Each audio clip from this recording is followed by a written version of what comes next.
Bien, vamos a empezar entonces esta segunda exposición. Pedimos también por la salud de Juanita Pinedo y también por todas las necesidades que tengamos nosotros y por la paz en el mundo, para que aquellos que buscan la guerra se conviertan y sean más bien promotores de la paz. En nombre del Padre, del Hijo, del Espíritu Santo. Amén. Dios te salve María, llena eres de gracia, el Señor es contigo.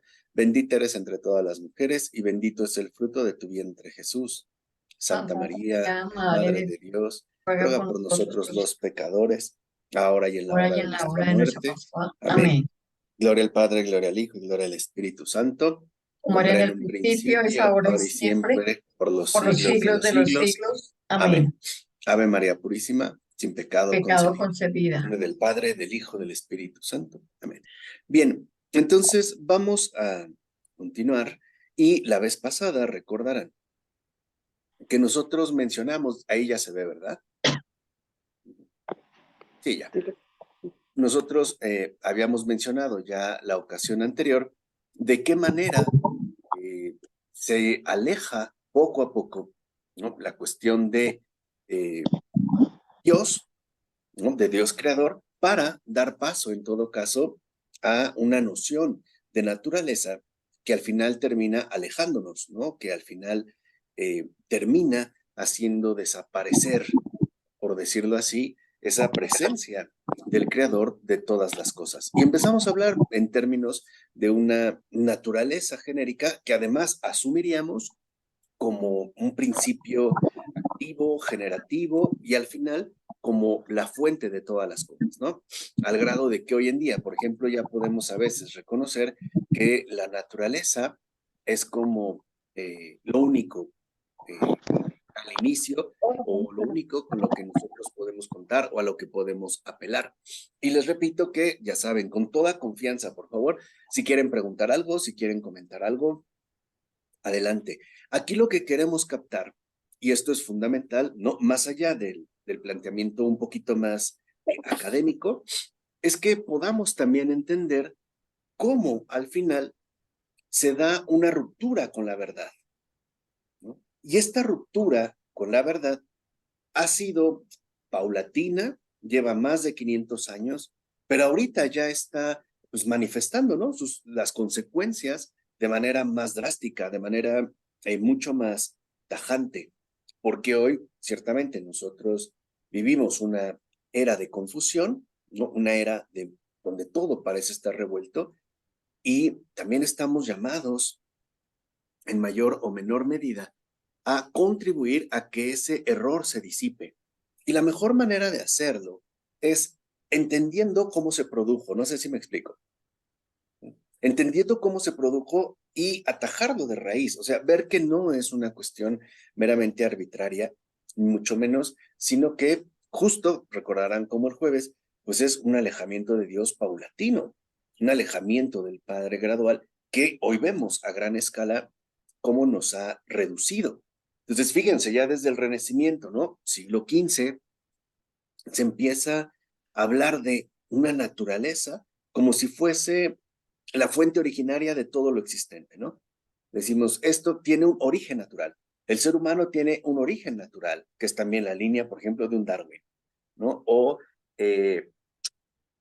la naturaleza es la matriz, ¿no?, de donde emana todo y a donde regresa todo. Por eso dijimos que muchas personas, por ejemplo, desean que sus cenizas sean llevadas al mar, ¿no?, o que sean enterradas en un bosque o una cosa así por el estilo.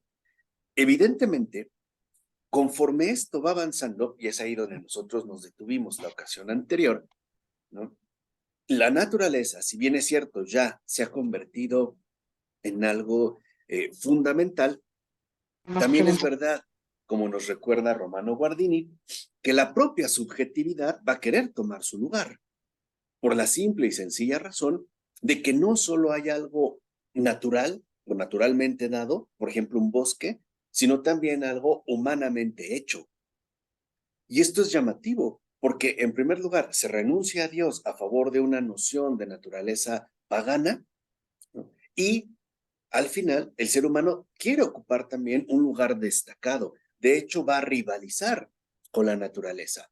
Hoy en día es más que evidente. Por ejemplo, ya no necesitamos la luz del sol para poder tener claridad. Tenemos luz eléctrica o tenemos una amplia gama de electrificación. Ya no necesitamos, por ejemplo, flores naturales cuando podemos tener flores artificiales. Incluso sabemos que ya se está trabajando en la producción de una carne de laboratorio, ¿no? No sé cómo la vayan a hacer o cómo la vayan a procesar, pero donde ya no se necesita incluso un animal para obtener la carne, o mejor aún, ya no se necesita ni siquiera un vientre materno para llevar a cabo todo el proceso de gestación, ¿no? Ya hay al menos medios disponibles que no son naturales, sino artificiales, ¿no? Gracias al avance tecnológico. Así que lo que podemos entender en un primer momento es que gracias a esta desviación de la creación a la naturaleza, ¿no? Y después finalmente al auge de la subjetividad, pues vemos ya los resultados en los tiempos actuales.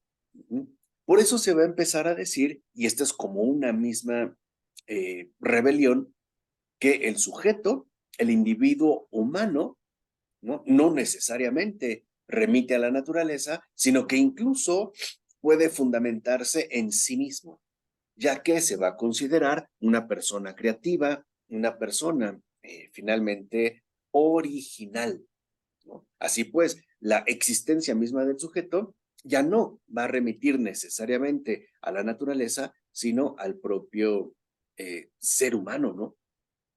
Por eso, así como ya no se puede ir más allá de la naturaleza, cuando alguien explica y dice, bueno, por naturaleza tal o cual cosa, ahora tampoco se va a pretender que se vaya más allá de lo humano mismo.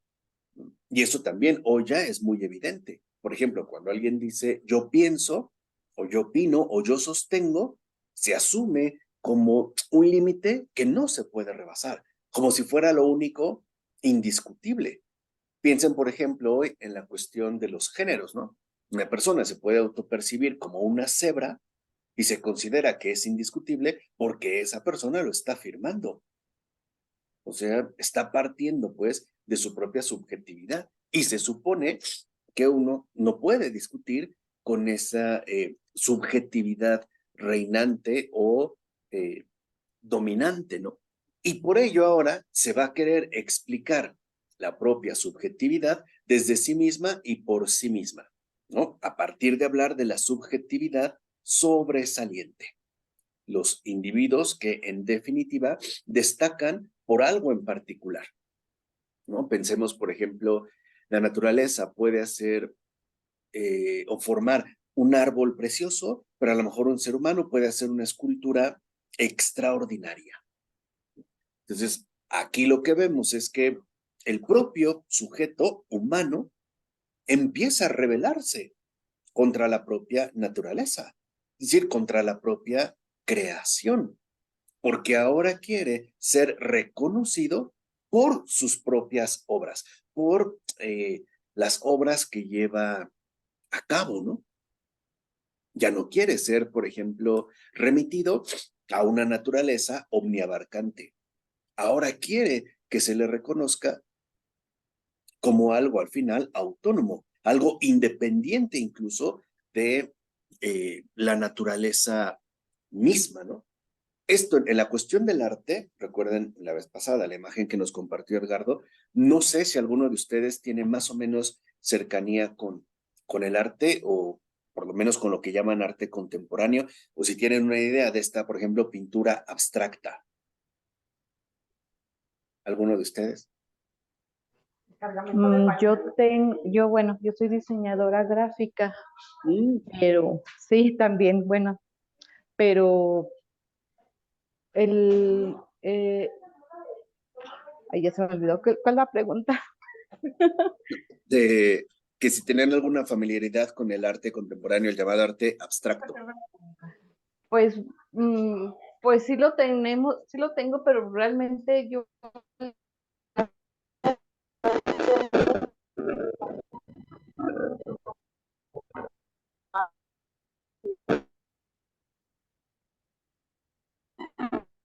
Pero creo que se está cortando para no,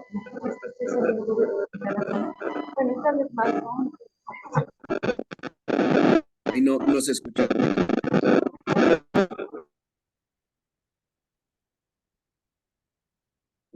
Creo que se cortó. Bueno, pero lo que yo quería comentar es si, por ejemplo, hasta antes del arte, si uno ve actualmente una obra de arte abstracto, ¿no? Uno no encuentra una figura definida, porque en gran medida el arte abstracto remite no al objeto, sino a la intención del artista.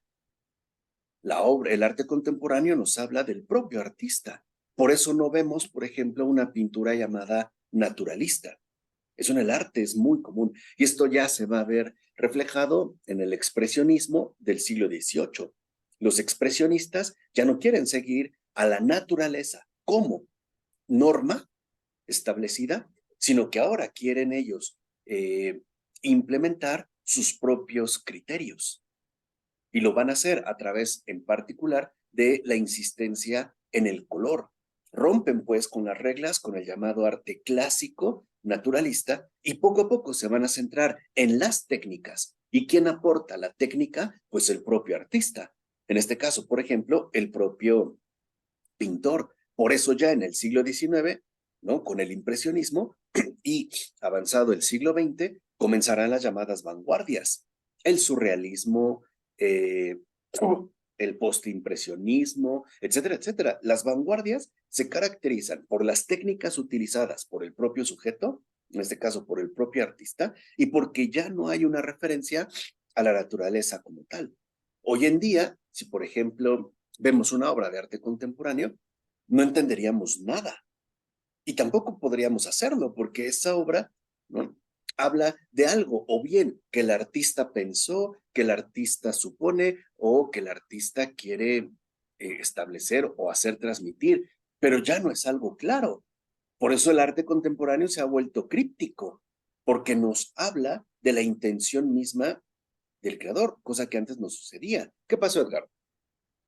Claro, pero a ver, yo veo eso bien como, no sé, yo lo evalúo como positivo, no es una manera, en el fondo no tenemos una imagen también creadora dentro de nosotros y no es ese un llamado también interior que tenemos a tratar de crear también, o sea, ¿por qué no podemos también llevar nuestra imaginación y nuestro pensamiento en obras o cosas que vengan de nosotros mismos o que No, aquí aparentemente vengan de nosotros? sí, no, el problema no es ese. O sea, claro que nosotros tenemos que aportar algo. De hecho, eso es lo que se nos ha encomendado. El problema es cuando el énfasis subjetivo se asume como un principio absoluto. Por ejemplo, ya no me importa cómo es el mundo, sino cómo lo concibo, o cómo lo pienso, o cómo, en todo caso, lo quiero retratar. Por eso hoy no es raro que cualquier persona diga que es artista. Alguien puede, por ejemplo, manchar una pared y ponerle un título llamativo o un título escandaloso y decimos que es arte, ¿no? Pero no entendemos la obra y tenemos que consultar cuál fue la intención o cuál es el propósito, si es que lo hay, del supuesto artista. Por eso de ahí la instalación, ¿no? Lo que quiero que vean es que aquí el problema es que si en un primer momento la naturaleza significa desde el Renacimiento una ruptura con la creación o la creación hecha por Dios, pues ahora el sujeto o la subjetividad moderna significa una ruptura con respecto a la propia naturaleza. ¿Se entiende? O sea, primero, ¿no? El concepto que vimos de naturaleza rompe con la realidad de la creación. Ya no se habla de creación, sino de algo natural. Naturaleza con mayúscula. Después se empieza a enfatizar la cuestión subjetiva, la cuestión meramente humana, al grado de que se va a querer constituir una especie de mundo aparte del natural y al cual incluso se le va a querer dar, ¿no? Un énfasis total, incluso rivalizando con la naturaleza. Pensemos, por ejemplo, ahorita eh, en Dubái, como sucede en las grandes ciudades modernas. Dubái es un claro ejemplo de cómo lo humano, y entiéndase aquí, subjetividad, no solo domina la naturaleza, sino que la rebasa y por mucho. Dubái es una ciudad construida en un desierto. Contra toda probabilidad hay una ciudad y además una ciudad excesivamente avanzada, ¿no? Que cuenta con las mejores tecnologías, que tiene muchos recursos, claro, por los jeques árabes, ¿no? Que tienen el dinero para llevar a cabo esta construcción. Pero toda la atención se va para allá. Entonces, lo primero que quiero que vean es que si antes el centro de referencia era Dios, a partir del Renacimiento es la naturaleza, sin Dios. Y después, un poquito después, el punto de partida es uno mismo. Yo ya ni siquiera pretendo formar parte, ¿no?, de este ámbito natural, al cual de hecho remito y en todo caso correspondo. Porque si bien es cierto, como vimos la vez pasada, que a partir del Renacimiento la creación se asume como la fuerza creadora, ahora se dirá que también la subjetividad es una fuerza creadora por sí misma. El problema, y es muy buena tu pregunta, Edgardo, no es que el ser humano sea creador, sino en qué se respalda para llevar a cabo lo que hace. Porque en definitiva, es evidente que cualquiera de nosotros, por muy convencido que esté de algo, puede estar equivocado. Incluso puede ser que esté muy equivocado. Porque antes teníamos digamos, como una fuente de referencia, ¿no? Que es la creación hecha por Dios. Y en la propia creación uno puede ver criterios de vida. Es también una fuente de enseñanza para nosotros, humanamente hablando. Tiene su significado. Por ejemplo, Edith Stein, una filósofa del siglo XX, cuando escribe Ser finito y ser eterno, al principio, ella menciona un ejemplo y no lo toma como naturaleza, sino como creación. Y ella empieza a hablar de una flor. Fíjense, eso es lo que quiero que entiendan. Eso es lo que se perdió en el Renacimiento. Dice Edith Stein, para nosotros la flor puede ser algo intensamente bello o maravilloso. Y quisiéramos que esta flor incluso se perpetuara. Dice Edith Stein, perfecto. Pero si ponemos atención, vemos que la flor está cargada de humildad. Porque a pesar de alcanzar un nivel, digamos, sobresaliente de belleza, ¿no?, incluso de hermosura, no se aferra a sí misma y da paso a algo distinto e incluso mejor, el fruto, ¿no? Dice Edith Stein, si la flor no renunciara incluso a su belleza, a su majestuosidad natural, no daría paso a un fruto. Y la flor, digamos, se sacrifica justo para que venga algo todavía más grande. En este caso, el fruto. Eso es creación. O sea, hay un significado basado en la creación, no como una fuerza natural que parece ciega y que parece no conducirnos a ninguna parte. Hay un ejemplo muy bonito, igual medieval, antes, es decir, antes de esta ruptura, ¿no?, moderna. A ustedes, creo que una vez les dije el ejemplo, pero a ustedes, ¿qué les dice un cielo estrellado? Cuando lo ven, porque en las ciudades ya no lo vemos. Y ya es muy difícil ver literalmente un cielo, como antes se decía, cuajado de estrellas. Si vemos 2 o 3, nos fue bien. Pero ¿qué les diría un cielo estrellado? No sé si alguna vez han ido al campo o a provincia y han visto las estrellas. ¿Qué les dice, por ejemplo?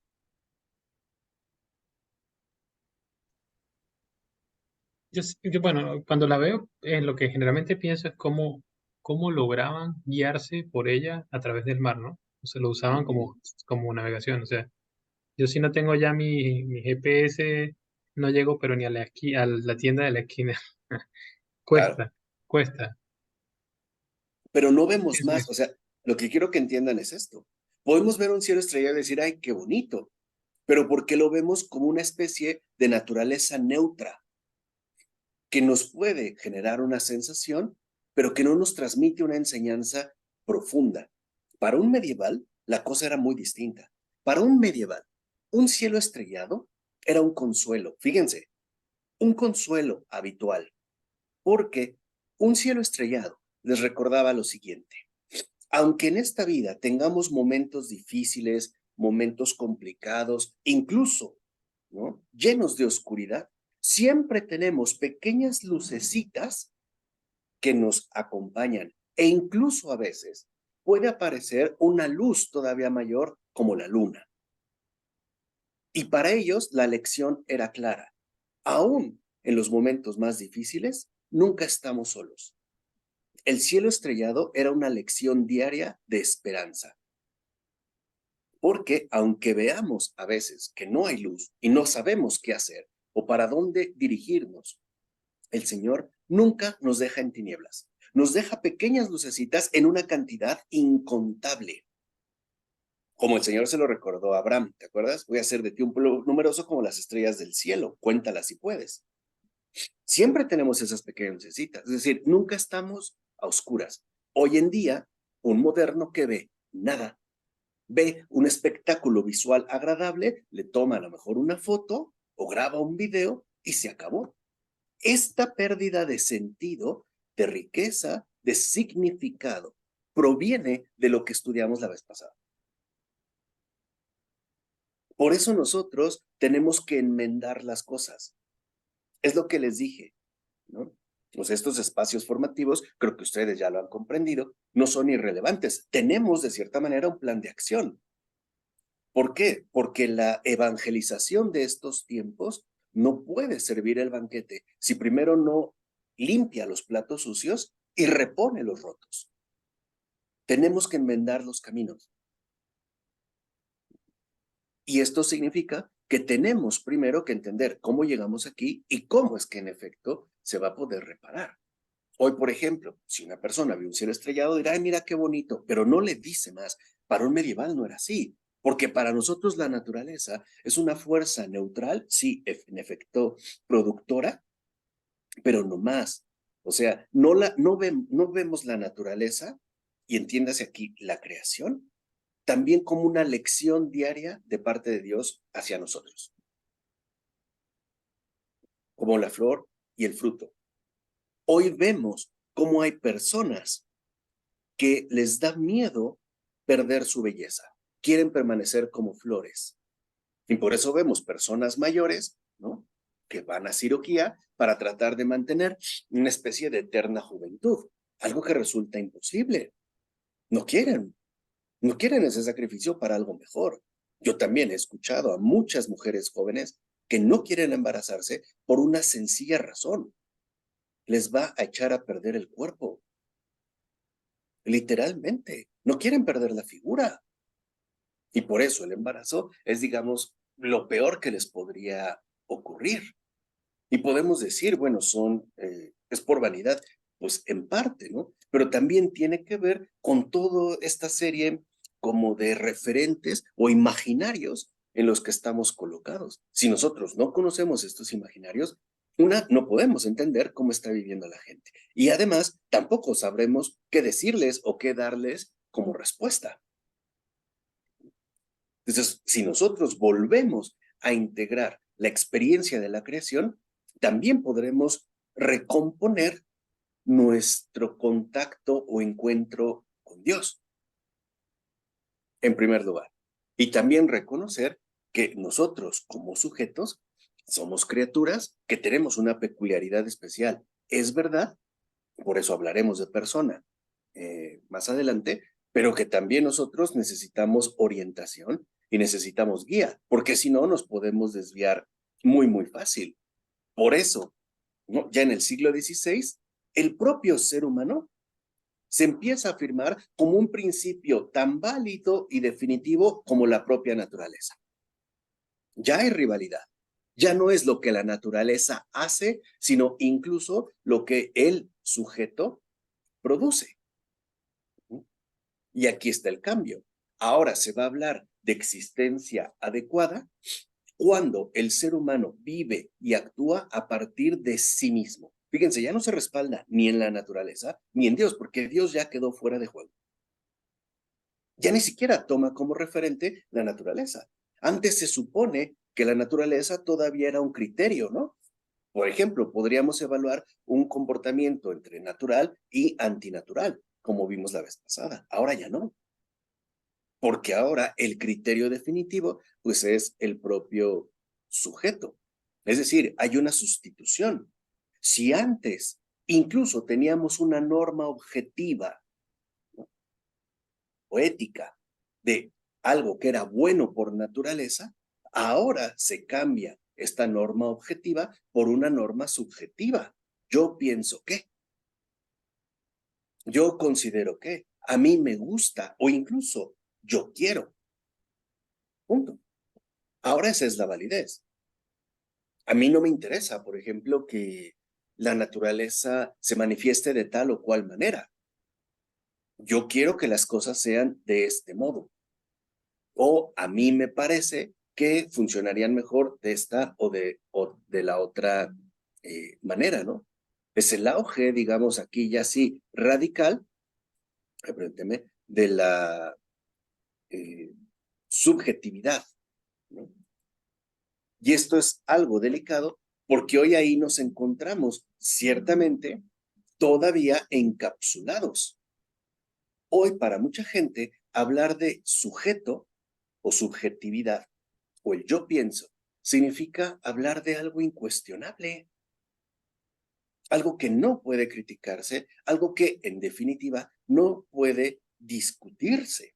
Ahora el sujeto es el soporte de validez indiscutible. Por eso hoy cuando se habla de por ejemplo, la definición del género, se basan en la autopercepción. Si una persona se autopercibe como león, pues no podemos decirle nada, porque todo se basa en este énfasis colocado en el yo pienso o en el que yo defino. ¿Quién es el que va a poner las bases? Fíjense, ya estamos en el siglo XVIII, Kant, un filósofo llamado Kant. ¿Qué es lo que dice a grandes rasgos Kant? Que el soporte del mundo, el dato último del mundo y de todo lo existente, es lo que él llama el sujeto trascendental. Porque él va a decir que en definitiva el mundo entero depende de las categorías mismas de la subjetividad para poder existir en términos de conocimiento.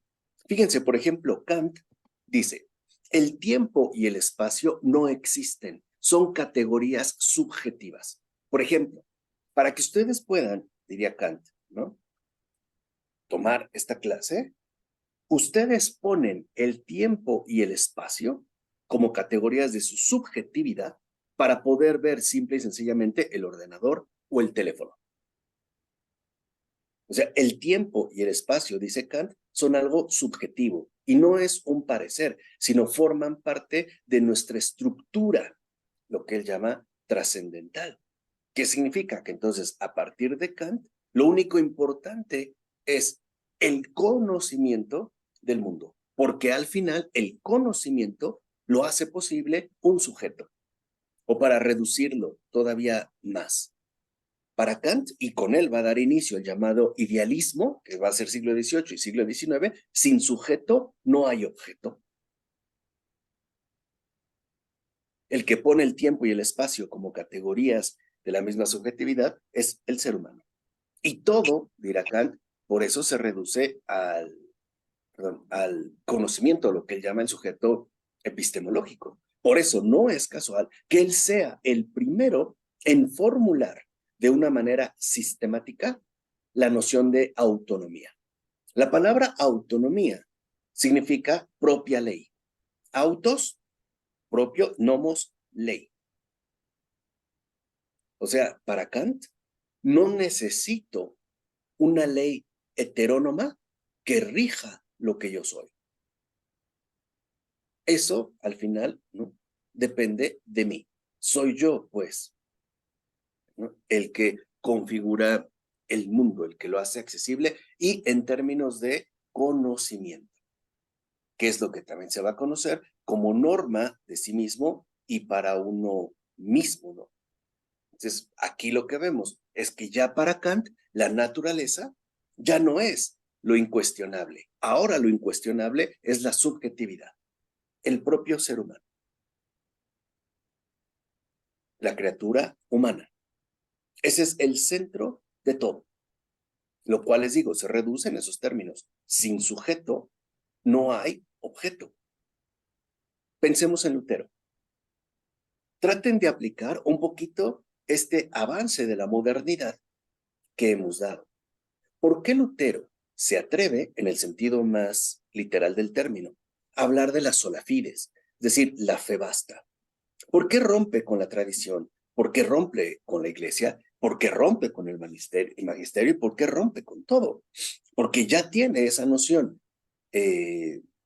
renacentista del sujeto como una entidad de validez incuestionable.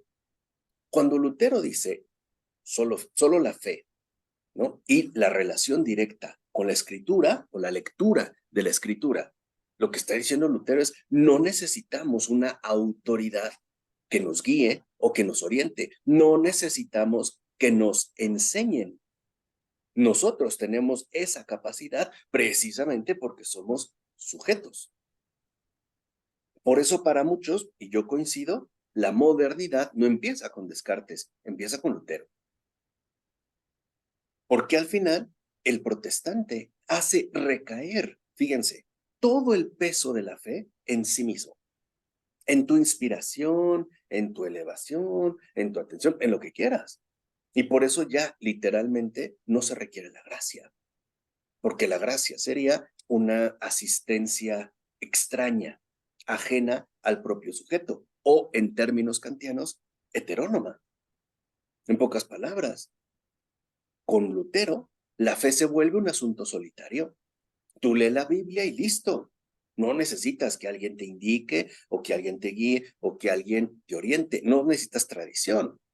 No necesitas literalmente magisterio, o sea, fuente de enseñanza. Tú tienes que llevar a cabo tu interpretación. Ahí empieza la modernidad. Lutero sería justamente, ¿no?, el iniciador de la modernidad. Y este aspecto luterano, nos guste o no, a veces también está presente en nosotros, en mayor o menor medida, porque con ese concepto tan potente de Kant de autonomía, nos sentimos un tanto incómodos cuando reconocemos quizá que somos dependientes de algo o de alguien. O sea, hoy nos gusta presentarnos como una entidad autosuficiente y en todos los aspectos. Hay personas que dicen, o me han dicho a mí, por ejemplo, yo creo en Dios, pero no, nadie tiene por qué decirme quién es o cómo me tengo que relacionar con él o cómo tengo que rezar. Eso lo defino yo. Vamos, las reglas del juego, ciertamente no, yo las pongo. Y esto es muy común hoy en día. Por ejemplo, se supone que nosotros sabemos cómo son las cosas, cómo tienen que ser, cómo tienen que llevarse a cabo. E incluso nosotros somos los que establecemos las condiciones, cuando decimos sí, cuando decimos no, que ha sido también pues, una tentación permanente a lo largo de nuestra propia historia humana. ¿Qué hicieron al final los fariseos? Llegaron al punto de decidir ellos mismos qué puede hacer Dios y qué no puede hacer. O sea, partieron de su propia subjetividad y además considerándose como los verdaderos representantes de la ley, ¿no? Entonces, ¿qué es aquí al final lo que va sucediendo? Que si todo depende del conocimiento, pues el ser humano se va a volver adicto al conocimiento y a la obtención del conocimiento. ¿Y de quién se supone que aporta estos conocimientos? La ciencia. Por eso es que nos vamos a volver, ¿no? Digamos, una humanidad científica, porque le adjudicamos a la ciencia el conocimiento. Y por ciencia se entiende un método, ¿no?, particular que tiene ciertas reglas y que busca la obtención de ciertos resultados. Pero ¿quién pone esas condiciones? El propio sujeto, el propio ser humano. Ya no hay inspiración, ya no hay sapiencia, es decir, sabiduría, sino ciencia, conocimiento adquirido. Por eso hoy se sigue hablando de conocimiento, conocimiento, conocimiento, pero no se habla de sabiduría, porque la sabiduría es un don de Dios, es luz para comprender a fondo todas las cosas. Eso es sabiduría, eso no es algo que podemos alcanzar por cuenta propia, ¿no? Por mucho que me esfuerce o haciendo ciertas dietas o levantándome más temprano, pues no lo puedo realizar yo, ¿no? O sea, no es algo que pueda alcanzar. Tal vez el conocimiento sea acumulativo, pero aún así no quiere decir que sea un conocimiento infalible, como hoy en día lo vemos. Se hacen nuevos descubrimientos, se aportan nuevos conocimientos y a veces hay que hacer incluso como correcciones más puntuales, ¿no? Por eso a la ciencia también se le va a empezar a adquirir o a dar una especie como de tono religioso, ¿no? Porque el hombre, el ser humano, va a poner su confianza en la ciencia, en hacer las cosas como él piensa y además como él puede.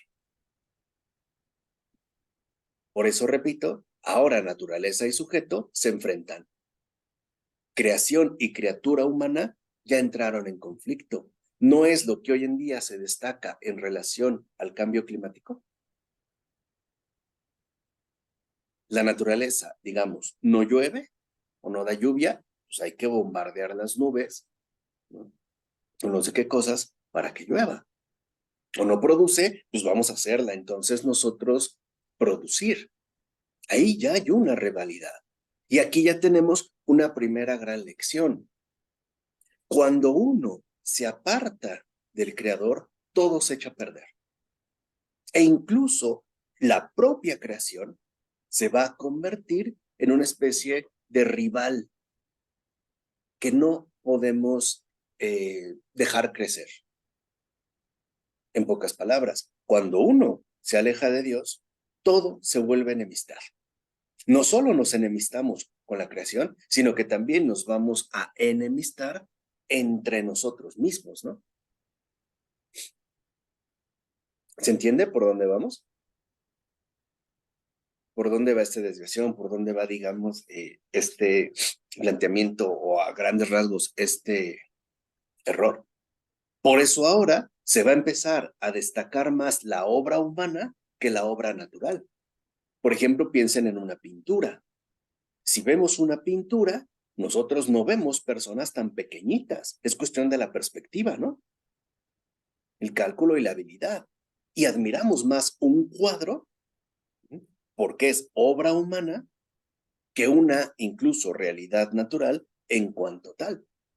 Por eso la figura más destacada a partir de ello va a ser la figura del genio, la genialidad.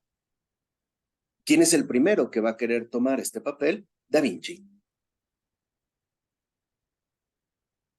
Da Vinci, que es también reconocido como el máximo representante del Renacimiento. Y es verdad, si por Renacimiento entendemos un nuevo paganismo y un énfasis colocado en la técnica. Como les dije por eso la vez pasada, ¿quién lo va a criticar? Miguel Ángel. Porque la obra de Miguel Ángel no es resultado ni del estudio y tampoco es resultado de los cálculos aplicados. En Leonardo sí, todo es matemáticamente perfecto. La técnica de Leonardo es impecable y todo está hecho con cálculos matemáticos. Es el que lleva las matemáticas, la ciencia, a la pintura. Y ahí están los resultados. Miguel Ángel lo critica y le dice, es que lo que tú estás haciendo tiene un problema. Es totalmente artificial. Es resultado de un cálculo. O, en términos más profundos, está muerto. No está vivo. No es la obra de un artista, sino de un ingeniero. ¿Se entiende? Miguel Ángel era católico, era creyente y aparte era muy religioso. Y Miguel Ángel reconocía que él, cuando realizaba, por ejemplo, sus esculturas, no se ponía a pensar qué iba a hacer. ¿Sí sabían esto de Miguel Ángel? De su método llamado ablatio. Fíjense, Miguel Ángel, ¿se acuerdan que acabamos de decir cómo se llegó a ese yo pienso, ¿no? Yo quiero. Miguel Ángel no. Si a Miguel Ángel, por ejemplo, le llevaba un bloque de mármol, caminaba alrededor, se agachaba, subía, iba a varias horas del día con diferentes luces, se acostaba, se paraba de cabeza y a veces decía, no hay nada. Y no entendían por qué. Pero a veces, ¿no? En un giro o a una hora distinta del día, con una iluminación diferente, decía Miguel Ángel, ya está, ahí está. ¿Por qué? Porque Miguel Ángel aseguraba que su escultura, ¿no? Ya estaba hecha, totalmente hecha. Él no inventaba nada, no proponía nada. Él simplemente veía la obra terminada y lo único que le quedaba hacer era quitar todo lo que la estaba ocultando. Quitar, ¿no? Quitar todo lo que estaba cubriendo, él decía, la forma. Ese era su don. Y ahí vemos, déjenme, mira, a ver, déjenme buscarles este contraste un poco para que vean dónde estamos incluso también desde el arte. Miren, déjenme, espérame tantito.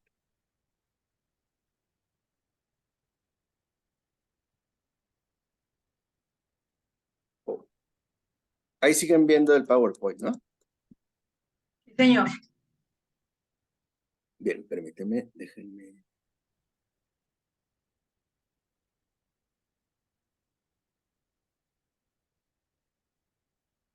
Ok, a ver, miren, déjenme aquí también.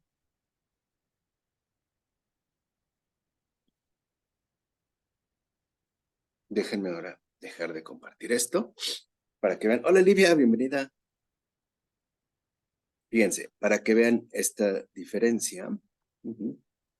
Aquí. Ahora la ven. ¿Sí la ven? Sí. La imagen, bueno, esta imagen se conoce como la piedad. La pietà. La piedad. Esta obra impresionante, porque es mármol de una sola pieza, la hizo Miguel Ángel de joven. No es ni siquiera una obra de adulto, ¿eh? Este está a la entrada de la Basílica de San Pedro en Roma, del lado derecho. Lo que quiero que vean es lo siguiente. Tenemos a la Madre de Dios viva. ¿Estamos de acuerdo? Está afligida, pero no está destrozada, no es una mujer enloquecida. Hay serenidad. En cambio, su hijo está muerto. Es la misma piedra. El hijo está muerto, está vencido. Incluso este detalle, ¿lo ven? Donde está la mano de la Virgen sosteniendo. Este detalle, repliegue de la piel, justo lo que muestra es que es un cuerpo vencido. Este hombre está muerto. Vean, por ejemplo, los detalles de las venas. Miren el talón. Inflamado. Vean la vena, ¿no? Los pliegues, se ven los tendones. Fíjense el manto de la Virgen. Vean los pliegues. Vean nada más los pliegues. Vean el pecho. Se ve ligera. Incluso, si uno la ve a grandes rasgos, y ahí se aprecia mejor, si voltean a ver rápidamente, una y otra vez, el rostro de la Virgen y el de Jesús, hay vida y muerte. Es una misma escultura, es un mismo material. No hay un efecto de pintura ni nada. Vean todos los pliegues, ¿no?, de su manto. Y tiene la mano extendida discretamente, porque con ello María está ofreciendo la salvación a todos, a nosotros. Esto es para nosotros. Ese es su regalo como madre, la salvación. Díganme si no es impactante. Y Miguel Ángel decía, él nunca decía, yo pienso, a ver, voy a hacer a la Virgen. No, él no ponía nada de lo suyo.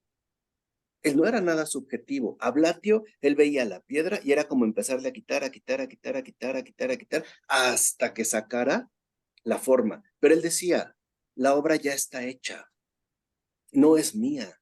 Al final, ¿de quién es? ¿Quién la había hecho?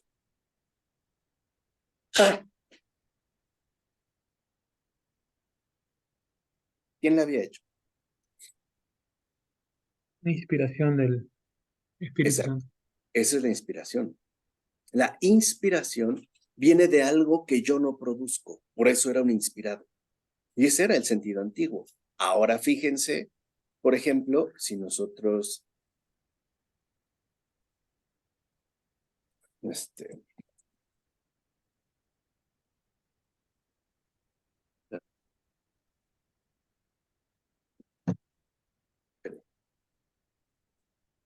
miren, aquí, vean, vean esta, por ejemplo, la dama del armiño.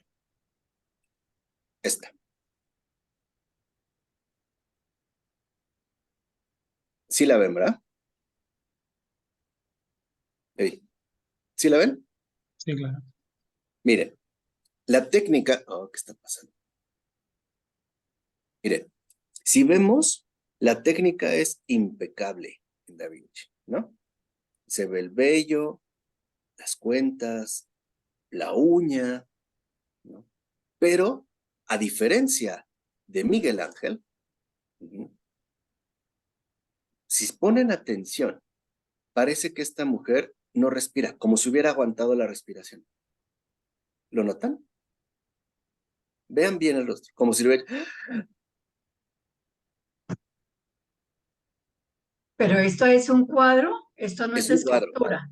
No, es pintura. Entonces, Miguel Ángel es la escultura Ajá. y, Da Vinci es y la Da pintura. Vinci es un cuadro, es una pintura. Si se fijan bien, como yo les digo, ¿no? La técnica es impecable. Está todo perfectamente proporcionado, calculado, realizado. Pero si lo ven, vean bien el rostro, dice, o bien una mujer que está aguantando la respiración, o lo que le dijo Miguel Ángel, tú pintas muertos, tus obras no tienen vida, no son obras de la inspiración, son obras de tu producción, de tu esfuerzo. ¿Cuál es el resultado? La muerte. Que es una crítica muy fuerte, ¿eh? E incluso en Miguel Ángel, en Da Vinci, casi siempre que aparece la boca, hay como un gesto, si lo notan, es una pequeña y leve mueca, ¿no? Sí, en la Gioconda La Mona también. Lisa. En la famosa Mona Lisa es mucho más evidente. Sí, ahí ¿Por en el fondo esa perfección deja algo de insatisfacción. qué? Hay un vacío ahí en esa perfección. Exactamente. Hay un vacío. Eso es lo que critica Miguel Ángel. Esta obra, dice Miguel Ángel, es perfecta, pero está vacía Sí, porque es una perfección artificial obligada. claro. Sí, es como igual, es esta mujer que trata de arreglarse con cirugías full, pero en el fondo está triste. Exactamente. Hay algo que no le da plenitud, pero no lo sabe. Y yo Claro. tampoco. No Claro. sabría qué es lo que le falta. Eso. ¿Qué le falta? La inspiración. Porque la inspiración es algo que uno recibe. Eso es ser Claro, porque ella construyó algo que realmente no estaba llamada a hacer. exactamente. Y al negarse a la inspiración se estaba negando a sí misma, a lo que realmente estaba llamada a hacer. Claro. Por Por- eso, vean, claro, sí. esta pequeña mueca, ¿la ven de aquí? Donde estoy Ujú. punteando. Aquí. Déjenme. ¿Ven la boca? Bueno, ahí se ve mejor. Sí, Miren. sí, sí, sí. Uy, es que Es muy sutil, pero sí muy está. sutil. Muy, muy, muy sutil. Aquí. Ese tipo de muecas, muchos lo han interpretado y yo estoy de acuerdo.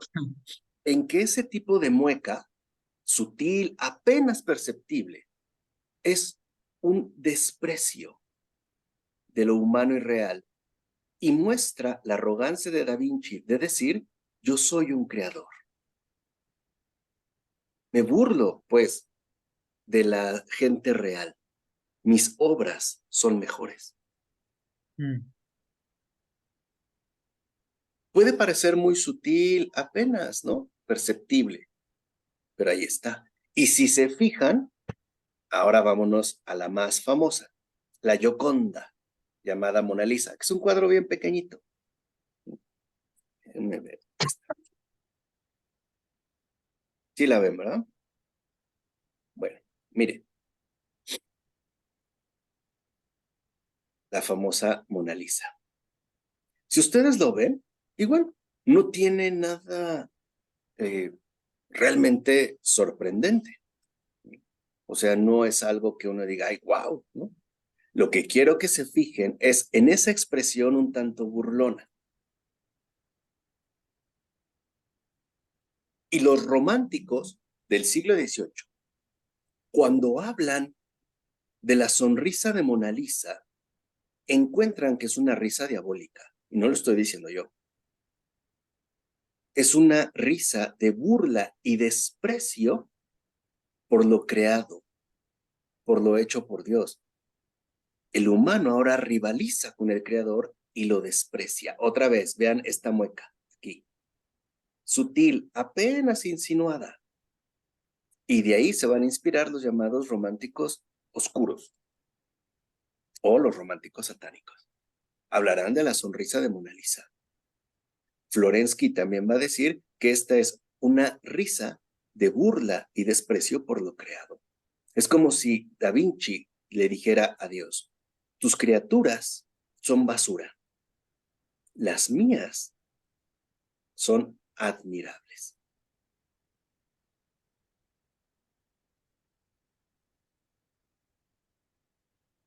Quédense con esta imagen y ahora vean este rostro. Pregunta. ¿Expresan lo mismo?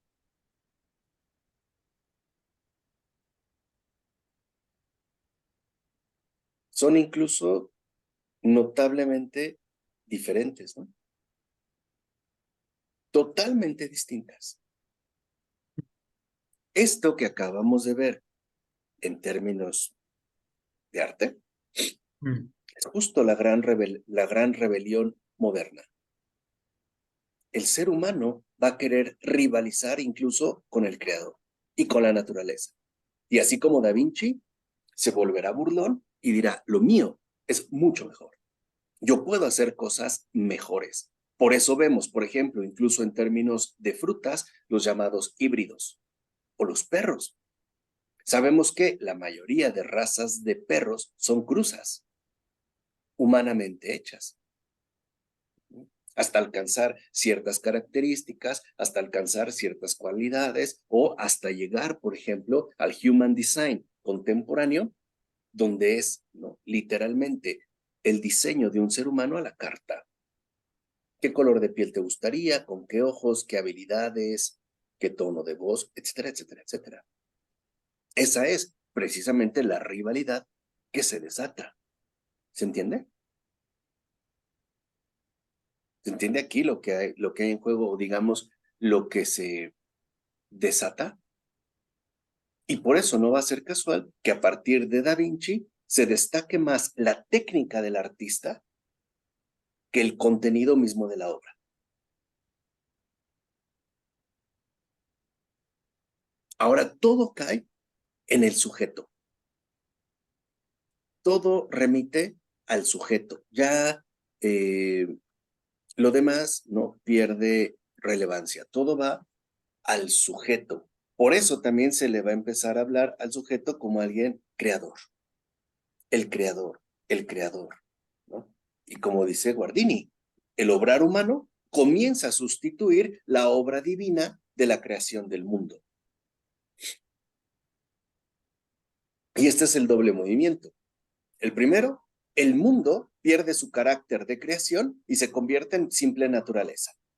Y dos, el obrar humano, fíjense, ahí está la clave, Edgardo, pierde su actitud de servicio con respecto a Dios y a la obra de Dios, el mundo entero, y se autoproclama creador del mundo. Esto es lo que sucedió.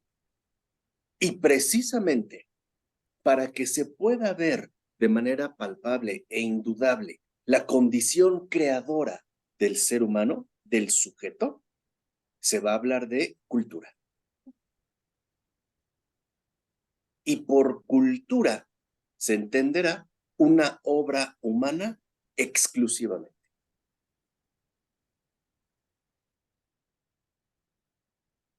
El ejete se da en Inglaterra. En la diferencia que ellos establecen entre jardín y selva. ¿Cuál es la diferencia? ¿O cuál será la diferencia entre un jardín y una selva? Jardín podría ser más ordenado en teoría, ¿no? Exacto. El orden, la precisión y el control. Mm. Un jardín destaca porque se acabó con ese carácter caótico y salvaje de una selva. El ser humano lo arregla, lo pule, lo perfecciona, literalmente lo recrea. Por eso no es casual que sea en Inglaterra a partir del siglo XVII donde las casas van a tener un jardín. Porque el jardín, digamos, el propietario de la casa, él lo tiene que recrear, lo tiene que diseñar, lo tiene que cuidar, lo tiene que perfeccionar. Y eso se verá en términos, como resultado de lo que se conocerá como cultura. Pero aquí hay un error. La palabra, a ver, yo les hago una pregunta. ¿De dónde viene la palabra cultura? Porque hoy cuando hablamos de cultura entendemos algo humano, definitivamente. No sé, estudios, lectura, incluso museos, qué sé yo, pero ¿de dónde viene la palabra cultura? No, Olivia sabe, a ella pregúntale a Olivia, ella sabe. A ver, Olivia, dinos, por favor, ¿de dónde viene la palabra cultura? ¿O a dónde remite? No les quedó mal, no sé. Bueno, para eso estamos aquí, para Somos dos, aprender. tranquila. Somos dos, no te La preocupes. palabra cultura remite a la agricultura. Era algo que tenía que ver con el ámbito de la tierra y el cultivo. Cultura es algo que implicaba cuidado y acompañamiento. Por ejemplo, el agricultor siembra una semilla, riega, abona y cuida de ella para que crezca y dé su fruto. Pero el agricultor, o lo que hoy llamaríamos el campesino, es muy consciente de que él no ha creado los tomates. Él solamente los cuidó y los acompañó para que dieran el fruto esperado. ¿Se entiende? De ahí viene la cultura. Cultura es cuidar y acompañar lo ya dado, como el campesino. Si una persona siembra maíz, no dice yo hice el maíz. No, yo lo regué, lo cuidé, lo acompañé, lo protegí. Tiene un sentido de protección. Esa es la cultura. ¿Qué quiere decir? Que si aquí se está rivalizando con la naturaleza, incluso se le está modificando y queremos proclamarnos creadores, no estamos haciendo cultura. Estamos literalmente en una anticultura. Porque no nos sentimos cuidadores o custodios de la creación, sino creadores autónomos que pueden hacer lo que se les da la gana. Algo que incluso un pagano, muy pagano como Heidegger, reconoció. El propio filósofo Heidegger, les doy algunos nombres nada más para que después no los apantallen cuando alguien cita autores que según Fuertes y esto, ¿no? Hasta Heidegger decía que el problema con la modernidad es que el ser humano ve el mundo como una alacena y piensa que todo está disponible para él, que puede tomar lo que quiera y hacer lo que quiera. Modificar, hacer, no es el propósito de la cultura. Y de hecho, por eso precisamente la cultura era inseparable también del culto, comparten la misma raíz. Porque el culto, el verdadero culto, no es hacer lo que se me da la gana, sino ser fiel a lo que Dios dispone. Ese es el culto. Acuérdense, por ejemplo, en el Antiguo Testamento, cuando el Señor les dice, sacrificios no es lo que quiero, pero sí un corazón contrito, por ejemplo. ¿Qué les está diciendo? El culto no depende de lo que hacen, sino de lo que responden a lo que yo les indico.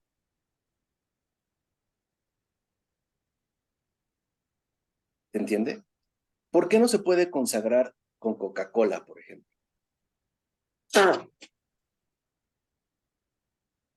¿Por qué tiene que ser vino?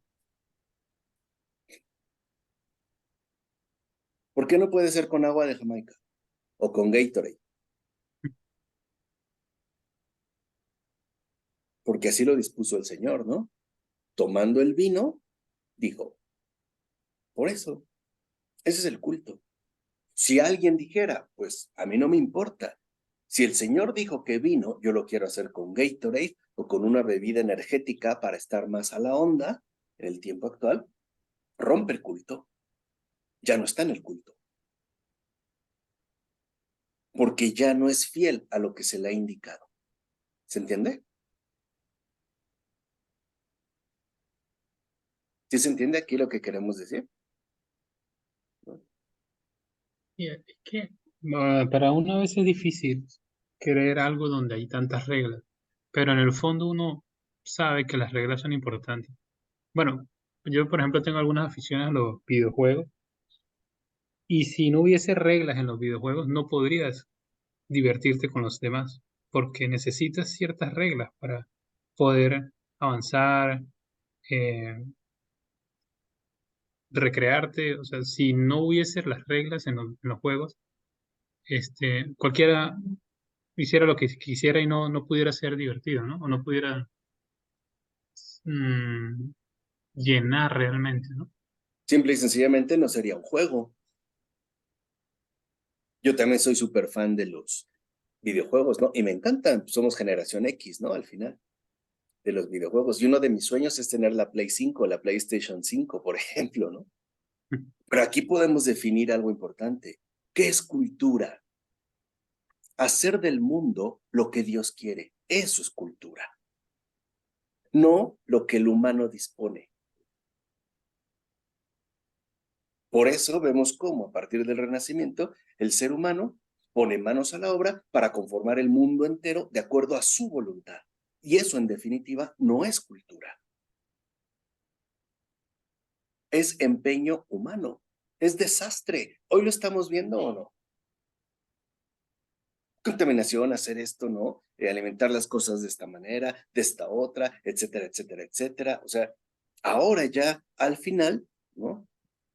Por cultura se entiende la construcción del mundo según el querer y el parecer humano. Eso no es cultura.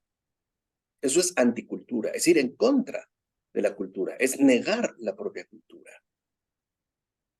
Porque queremos hacer del mundo, ¿no? Lo que se nos da la gana, como nosotros ciertamente queremos. Y tenemos ya este perfil de 500 años para acá. No es que haya sido antes así. No es que siempre las cosas hayan sido así como ahora. No. Hoy más. Incluso hemos llegado al caso, por ejemplo, de un señor canadiense de 50 y tantos años, casado con hijos, que de repente dijo, disculpen, pero ya me di cuenta, no soy un hombre, soy una mujer. De hecho, no soy una mujer, soy una niña de 6 años. Y el gobierno canadiense tan abierto tuvo que reconocer esa realidad. Y ahora llevan a esta niña en una carriola, imagínense la carriola, adoptada por una pareja de mujeres lesbianas que adoptaron otra niña para que no esté sola. Le cambian el pañal. Y uno se pregunta, ¿cómo llegamos a esta locura así? Queriéndonos guiar por nuestro querer, por nuestro parecer, ¿no? Apoyados en el avance de la ciencia y, en definitiva, a partir de apartarnos de lo que nos ha sido dado y querer hacer las cosas como queremos. Eso es lo moderno, no como se nos dice. Por eso, para el moderno, no puede haber autoridad que le dirija. Quiere hacer las cosas por sí mismo. Es decir, se cree autónomo, como dijo Kant, ¿no? ¿Qué es lo que pasa? Ya no va a llevar a cabo su actividad en este mundo según la contemplación, entiéndese, obediencia frente a Dios, sino siguiendo sus propios designios y deseos.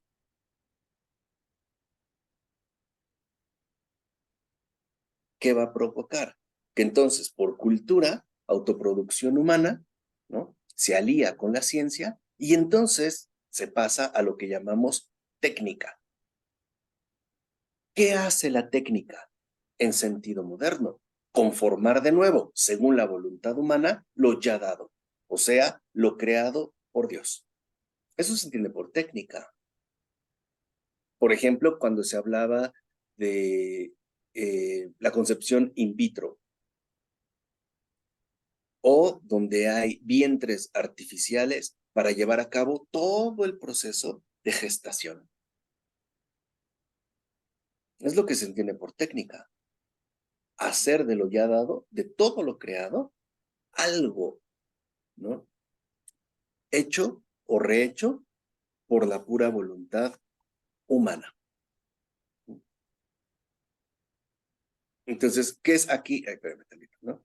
¿Qué es aquí entonces? Lo que vemos, que el centro de gravedad de todo lo existente, ¿no?, se desplaza al yo, al ego. Es según mi parecer, según lo que yo digo, etc.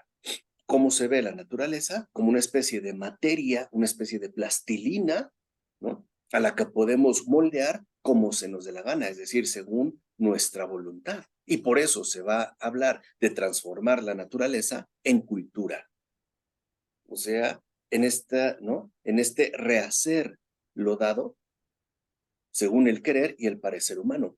¿Dónde se ve más especialmente esto?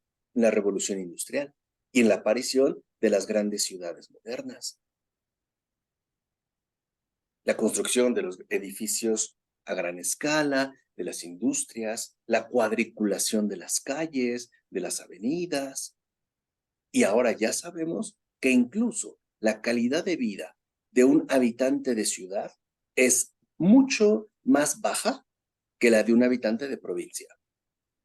Hoy ya se sabe que vivir en una ciudad o en una gran urbe moderna enferma. ¿Ahora entienden por qué el Señor destruye Babel? No es como nos han dicho, ¿no?, la Torre de Babel, porque no quería que descubriéramos su secreto. No, porque cuando queremos hacer las cosas por cuenta propia, salen mal y nos van a llevar al desastre. Hoy sabemos que la ciudad, que es un ejemplo claro de cultura humana, de autoproducción humana, ¿no?, son las fuentes donde hay más criminalidad, más inseguridad, más enfermedad, más caos. Más caos. Y no es gratuito. Y nos enorgullecemos de ello. Sí, pero sin darnos cuenta, al final, lo que hemos tenido que pagar, nos guste o no. Entonces, ¿cuál es el imperativo, no?, que se asume? Yo hago lo que quiero con lo que tengo a disposición. O bien, poseo ciencia y técnica para crear, cultura. Y esto ya viene con fuerza en el siglo XVIII.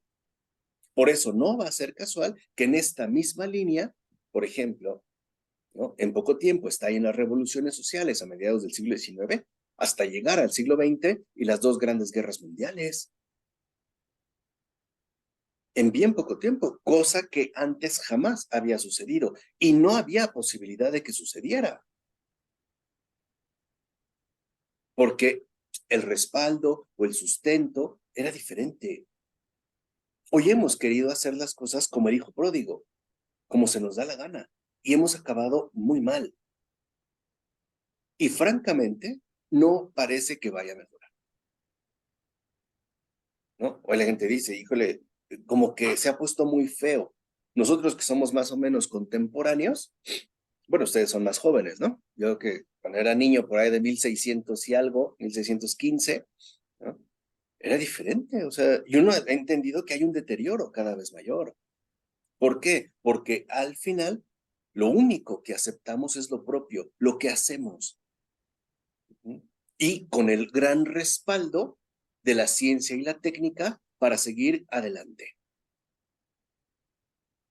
Eso es también lo que otros pensadores ya del siglo XX reconocieron, ¿no? ¿Qué es lo que vemos entonces? Que las nociones de naturaleza, sujeto, ciencia, técnica y cultura son los componentes centrales del individuo moderno, ¿no?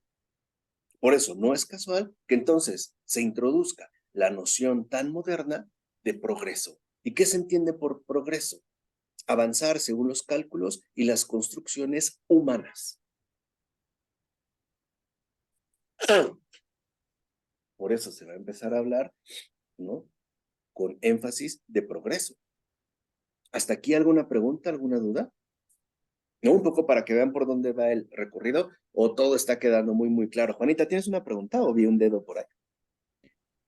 Oh, no, no, realmente nada más quería completar de que de de los cuadros, de las pinturas, en la escuela, bueno, teníamos muchos compañeros que son artistas, pero realmente entrábamos en conflicto porque yo les decía, sí, pero está bonito, pero no dice nada, no tiene un trasfondo, no tiene historia, nada más estás aplicando técnica, pero no hay un conocimiento, no hay nada que me diga, adorna, pero no hay nada. Y todos estos compañeros míos son pues artistas muy reconocidos y les hablan y les dicen, pero pues ver las pinturas y están bonitas, pero no hay nada. Exactamente. Y lo has dicho con toda precisión. Y la razón es muy, muy simple, ¿no? Bajo este trasfondo, pues es evidente que cualquiera va a querer imponer su derecho o incluso su autoría, ¿no? Son técnicas y por eso el arte se ha vuelto algo enteramente decorativo, algo que pueda adornar la pared de una habitación, de una casa o que va a dar un cierto estatus de acuerdo al nombre. Por ejemplo, los medievales nunca firmaban sus obras porque no importaba el autor, era la obra el contenido. Hoy sí, hoy alguien puede decir, yo tengo un Picasso, original es carísimo, aunque no sepa nada de Picasso o, ¿no?, de la relevancia, por ejemplo, que tiene Picasso. Después, si quieren con esto, es que, perdón, yo, Edgardo me conoce, ¿no? Soy como muy apasionado y quiero llegar hasta el fondo, hasta la médula, no me gusta quedarme a medias.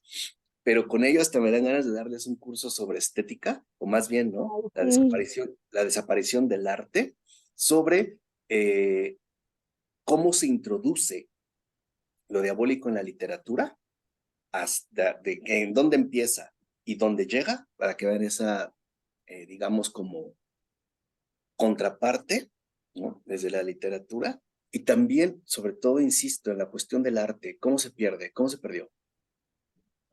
De hecho, hay arquitectos que ni siquiera yo creo que pues no entienden la misa ni nada y entras a construcciones que realmente no dices, pues es que este arquitecto nunca, no sabe ni el concepto, ni cómo debe de entrar, ni las sillas son apropiadas, o sea, nada, nada, nada, y hacen arquitectura, templos, y realmente no tienen el conocimiento. Están bonitos, pero tampoco sirven porque son muy molestos visualmente. Claro. ¿Y por qué? Porque hoy lo que vemos es que es el arte a una mera aplicación de técnicas y una habilidad de producción, pero no es fruto de la contemplación. No, Ese es el problema. Por ejemplo, el habitar, ¿no? Sabemos que hay una enorme diferencia entre un hogar y una casa. Yo puedo hacer una casa muy moderna y muy funcional, pero no está pensada para ser un hogar. Por ejemplo, en México, no sé, en otras ciudades, en Mérida, acaban de desarrollar un proyecto como de 100 casas donde no hay sala. Y uno pregunta, ¿cómo que sin sala? No. Y ellos te dicen, porque están pensadas para personas que trabajan todo el día y que solo llegan a dormir, cocinar, asearse y salir. No haya espacio para convivencia. No está pensando, pues, en un hogar. Están pensando en una casa funcional que cubra lo mínimo. En tanto, seres productivos, ¿no? O con un nivel de productividad intenso. Esto se ve, por ejemplo, ahorita que lo mencionas, Juanita, en el caso de la arquitectura. Entonces, no es que uno sea retrógrada o que uno sea, como le llaman, reaccionario. Es que es evidente que algo salió mal. Y que esto, ¿no?, se va dando de manera gradual, gradual, gradual. Por eso es importante otra vez que volvamos a la cuestión del ser creado. Y que también aceptemos responsabilidades dadas. Por ejemplo, esta desviación en gran medida tiene que ver también con una peculiar desproporción medieval. También es cierto, porque la forma intensiva con la cual vio la Edad Media la realidad absoluta de Dios y la vida eterna, el más allá, lo espiritual, hizo que solo esto fuera reconocido como lo único propiamente verdadero e importante. Ahí hay una desproporción. Es decir, es tal el énfasis dado a Dios y a la vida eterna en la Edad Media que lo de aquí y ahora se descuida, se abandona, ¿no? Por eso se va a ver como grave que lo finito, lo temporal, lo ordinario, lo cotidiano se vea amenazado, ¿no? Finito porque se asume como un reflejo irrelevante de lo absoluto, y lo temporal porque no es importante si lo comparamos con lo eterno, ¿no? Es decir, se descuidó. Por decirlo, si bien para nosotros sabemos que nuestro contexto de vida es el cielo y la tierra, conjuntamente, para la Edad Media es 90% cielo, 10% tierra, con todo lo que implica. Las actividades diarias, todo con lo que estamos en contacto, ¿no? Por eso se empezó como a dejar de lado lo temporal. Por eso se veía con muy malos ojos lo terrenal, como si fuese algo negativo, algo irrelevante e incluso algo pecaminoso. Como si, por ejemplo, en lugar de estar haciendo un rezo, comerme una fruta fuera casi pecado. O ir a una fiesta o a una celebración. Ahí hay una desproporción, ¿no? Y es como dice Guardini, no hay dudas, el ser humano medieval reza a Dios y a él se dirige. Pero también es cierto que si eso era lo último, ignoraba lo penúltimo, el mundo y el prójimo, porque estaba casi absorbido por completo por Dios. Y tampoco era así. ¿Qué es entonces lo que sucede? Los elementos constitutivos de la modernidad, naturaleza, sujeto, ciencia, cultura, técnica, aparecen como un remedio para hacer justicia a esas cosas. Y también seamos sinceros, el cristianismo es tan importante para el mundo que cuando el cristianismo falla, habrá reacciones y serias. Por ejemplo, Marx, ateo, anticristiano radical. Pero en algo también tenía razón Marx. La situación laboral no estaba siendo debidamente atendida por nadie, ni siquiera por la iglesia. Pues alguien tenía que hablar de ello, ¿no? ¿Qué es lo que vemos? Una contraparte. Si para la Edad Media lo único que importa es Dios y la eternidad, la Edad Moderna ahora defiende y se aferra a lo finito y lo temporal. Si para la Edad Media lo importante es la vida eterna, para la Edad Moderna lo que importa es el hoy. Ahora entienden por qué la juventud quiere vivir al máximo cada día. No es más que la radicalización de esta contraparte, ¿no? Y por ello ahora sucede lo contrario. Si en la Edad Media se toma tan en serio a Dios que lo finito, lo temporal, lo ordinario se vuelve casi irrelevante, pues ahora la Edad Moderna hará justo lo contrario. Se va a tomar tan en serio lo finito, lo temporal, etcétera, que Dios y la vida eterna ya no va a tener ningún tipo de relevancia importante. En la Edad Media casi todo era trascendencia. Para la Edad Moderna, casi todo es inmanencia. Por ejemplo, ¿qué es realmente lo que más nos ocupa en el día a día? ¿No son cuestiones inmanentes? ¿Desde qué voy a comer? ¿Qué voy a hacer? ¿Qué planes tengo? ¿Qué trámites tengo que llevar a cabo? ¿Hacer este depósito? ¿Cortarme el cabello? ¿O no? Por eso, precisamente, vamos a ver que en base a estos conceptos mencionados, acuérdense, ¿no? Naturaleza, sujeto, ciencia, técnica, cultura, progreso, se arme toda una artillería que va totalmente en contra del cristianismo y de la revelación. Hoy sí, literalmente tenemos el mundo en contra.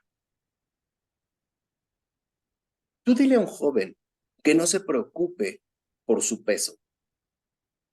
Se va a reír. Dile que se preocupe por la vida eterna. Se va a reír. Porque para él, y no es porque sea malvado, es porque para él eso ya no existe, no es relevante. ¿No? Y en particular, ¿no? Nos seguimos aferrando a esa revelación primordial que nos ha sido concedida y que de hecho sustenta toda la escritura. El mundo ha sido creado. ¿Y a qué se hace referencia con el término creación? A toda la realidad en su conjunto, o sea, a todo el proceso creador del mundo. Y a veces pensamos que la creación es algo antiguo, algo muy antiguo, ¿no? Como que Dios creó y se acabó. No, Dios no solo ha creado, sigue sosteniendo la creación a cada instante, a cada segundo. Si no, se vendría abajo. ¿Se entiende? No es, digamos, la creación no es como un muñequito o un carrito al que Dios le dio cuerda y avanzó. No, Él lo sigue sosteniendo. Por eso fíjense qué extraño. Cada momento, todo es nuevo. Dios, como una alfombra que se va extendiendo por delante, así el Señor lleva su creación. No es algo que ya se quedó como atorado en un pasado, sino que está dándose en todo momento. Y eso es lo primero que la modernidad no acepta, la creación. Porque se siente más cómodo con una naturaleza neutra que no le compromete y que tampoco le exige algo. Por eso mucha gente se siente bastante cómoda siendo naturalista. Por eso tampoco es casual que se empiece a hablar de la ley natural. Porque con esta ley natural, claro, es muy fácil apartarse ya del divino gobierno del mundo y remitir al gobierno ejercido por el propio sujeto. Entonces, aquí vemos uno de los desafíos más fuertes que tenemos hoy en día. Constatar que el mundo no es natural. Parece algo casi imposible, ¿no? Y no es natural por algo muy simple, porque no siempre ha existido y no va a existir para siempre. No es natural. La creación, todo lo creado, es un milagro constante. En términos filosóficos, es lo que se conoce como el milagro del ser, que haya algo, porque podría no ser, ¿eh? No era una obligación, y por eso no es natural. Es algo, finalmente, ¿no? Creado por Dios. De ahí que entonces nosotros podemos reconocer que el verdadero fundamento del mundo es la acción libre de Dios, es una gracia, es gratuidad, libremente concedida, porque Él nos ha concedido el milagro de ser. El ser no es algo obligatorio. Por eso hay veces que nosotros no entendemos muchas cosas. ¿Por qué sucede esto o aquello? Porque para nosotros todo tiene que llevar una cierta secuencia necesaria, ¿no? Para que lo pueda comprender. Aquí no. Quiere decir que tenemos nuevamente que ingresar al ámbito de la gracia y ver el mundo como lo que es. Un milagro. Un milagro. No era algo necesario ni algo obligatorio. Es un milagro porque ha sido algo enteramente gratuito, no exigido, creado por pura libertad. Algo creado libremente, Y estos son los fundamentos que hoy a veces dejamos de lado, ¿no? Por eso, en efecto, a nosotros, al final, también nos toca reasumir que esta gratuidad que Dios ha hecho en tanto mundo nos implica a nosotros de igual manera en términos de libertad. Es decir, el mundo, Dios ha creado el mundo y nosotros tenemos dos opciones ante ello. O negar que el mundo ha sido creado o agradecer porque lo ha creado. Lo que está en juego al final, por así decirlo, en el espíritu moderno, es una cuestión de gratitud. El humano moderno es muy ingrato porque no le gusta reconocer, ¿no?, que algo le ha sido dado. Para el moderno es mejor afirmar que algo ha conseguido. Por eso tanto el emprendimiento, la meritocracia, ¿no? De que si yo he llegado lejos o he llegado socialmente a un estatus sobresaliente, ha sido por mi esfuerzo, por mis desvelos, por el empeño, por mis capacidades, incluso por mis sacrificios, ¿no? Por eso algo debemos entender. De fondo, la edad moderna no es que actúe con malicia, no. Actúa a partir de una profunda ingratitud. Esa es la enfermedad moderna por excelencia. No es la maldad, es la ingratitud. Porque el hombre moderno solo quiere reconocerse a sí mismo en todo y ya. No quiere, ¿no?, agradecer. Quiere presumir. No quiere colaborar, quiere imponer. Por eso también nosotros, como creyentes, estamos llamados a vivir este mundo como un milagro gratuito que inspira y despierta mi gratitud constante. Por eso antes se supone que se daba las gracias al comer, al dormir, al despertar, al ir de viaje, al regresar, es decir, en todo momento. Si algo nos ha envenenado el alma es la ingratitud moderna, que no quiere reconocer, ¿no?, todo lo que le ha precedido, quiere empezar desde sí mismo, y ahí sí tenemos un Descartes.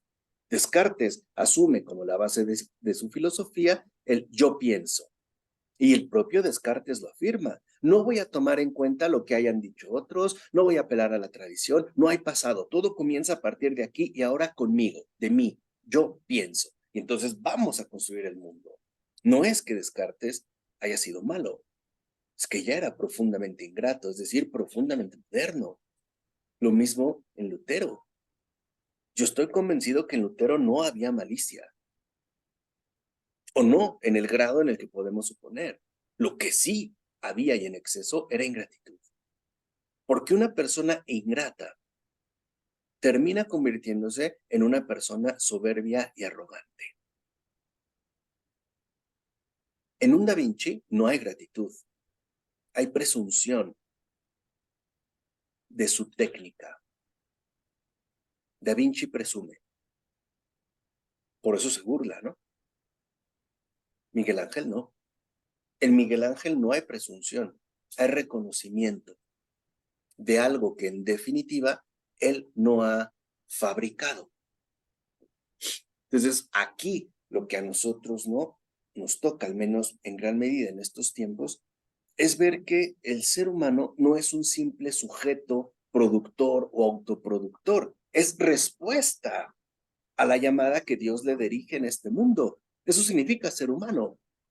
Ser humano es reconocer que soy respuesta, algo esperado por Dios de mí. Cuando, Isa lo decía muy bien la vez pasada, ¿no?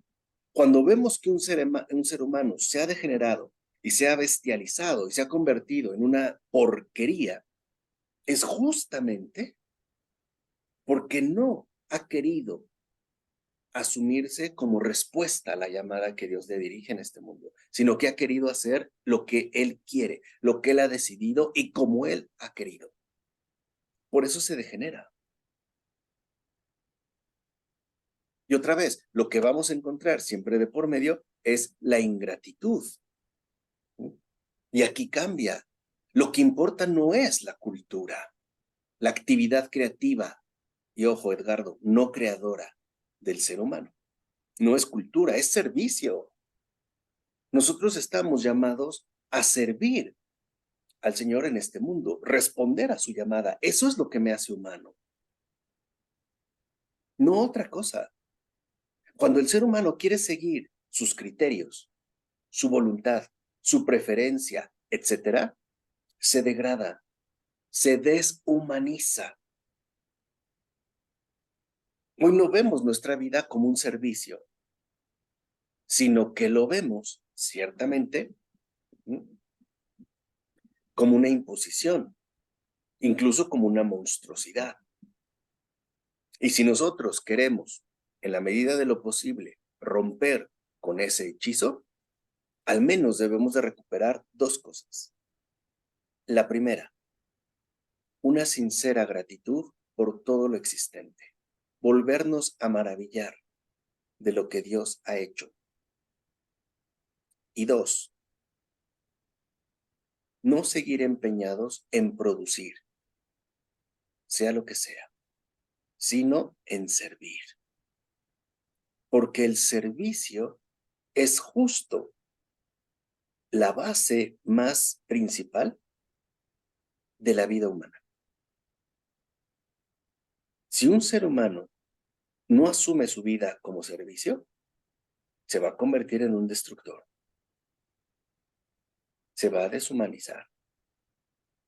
Y si un ser humano no vuelve a cultivar en sí mismo la gratitud, se va a convertir en un arrogante, bestial, capaz incluso de destruirlo todo, incluido a sí mismo. ¿De acuerdo? ¿Preguntas, dudas? Pero pues ya parece plaga, ¿no, profesor? ¿Ya parece qué? Plaga. Claro, O sea, ya exactamente. está el tiempo muy, o sea, ya ahorita ya es muy normal, pues tantos asesinatos, tanto, o sea, tanto el crimen organizado, o sea, están bien organizados. O sea, yo lo que pregunto es cómo el mal se está entre tanta, o sea, es demasiado, o sea, sí, hay maldad en el ser humano, pero ya para organizarse y ya estos niveles de violencia en la que ya vivimos y que se nos hace no normal, pero sí se nos hace mm, Común.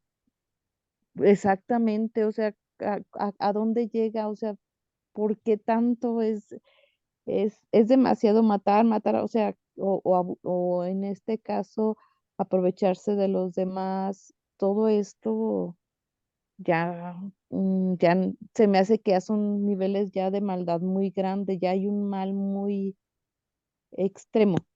Exacto. Estamos en un periodo extremo de radicalización. Y como no, Juanita, si llevamos 500 años con esto, ¿ven por qué las ideas sí importan? Lo que nos dijo Chesterton al principio. ¿Ven por qué sí es importante una visión filosóficamente correcta? Que es con lo que iniciamos, no es irrelevante. Tenemos 500 años, por eso yo se los dije en una ocasión. Nos guste o no, la iglesia también tiene deudas. Tiene una deuda de más de 500 años. Es momento de empezar a avanzar, ¿no? De enderezar. Porque seamos sinceros, la época moderna, o la época actual, el mundo contemporáneo, no me parece que sea una extensión. A mí se me hace que es ya como una prórroga, ¿no? El plazo se acabó. Y justo por ello, en esta prórroga, pues el mal va con todo. Es su última oportunidad para llevarnos a la perdición. Pero acuérdense lo que nos dijo el Señor. Lo que para los hombres no es posible, para Dios sí es posible. Y esa es nuestra confianza. Nosotros puede parecer que este grupito de estudio sea de lo más irrelevante e insignificante. No lo es. Porque aquí somos 8. El Señor cambió y renovó el mundo con 12. No estamos tan lejos de esa cifra. Y el Señor no necesita un ejército. Él lo dijo, donde haya 2 o más. Aquí somos 8, ya es un milagro. Él pidió lo mínimo 2. Aquí le podemos decir, no somos 2, Jesús, somos 8. Cuentas con nosotros. ¿De acuerdo? Vale, pues como siempre les agradezco nuevamente su asistencia, su interés. Espero que les sea de provecho, que nos ayude a recapacitar, ¿no? A reubicar también nuestra situación y a tener más ganas de servir al Señor en este mundo, ¿no? Y el mejor servicio que le podemos hacer es siendo testigos de la verdad. Eso es lo que el mundo actual requiere. Testigos de la verdad en este mundo. Bueno, Elizabeth Moreno, un gran abrazo. Olivia, Juanita, Clara González, Clara Basto, Isa, que estás por ahí, Edgardo, también, ¿no? Creo que aún es momento de volver y pues eso es al menos lo que vamos a intentar, ¿no? Porque con uno que muestre, que dé luz, este mundo se ilumina, ¿eh? Cuando Jesús se encarnó, fue uno, la luz del mundo. Y el Señor sabe que con poco hace todo. Nosotros le ofrecemos 5 peces. Perdón, no, 5 panes y 2 peces. Es poco, parece nada, ¿no? Pero el Señor hizo el milagro. Y lo mismo sucederá con nosotros en su momento. Bueno, pues les mando un gran abrazo, muchas bendiciones. Seguimos entonces en contacto. Tengan muy bonita semana, descansen y nos vemos el próximo viernes. Gracias, maestro. Profesor, muchas gracias. Cuídense, A todos, buenas noches. gracias, buen descanso. Gracias. Bye, buenas noches.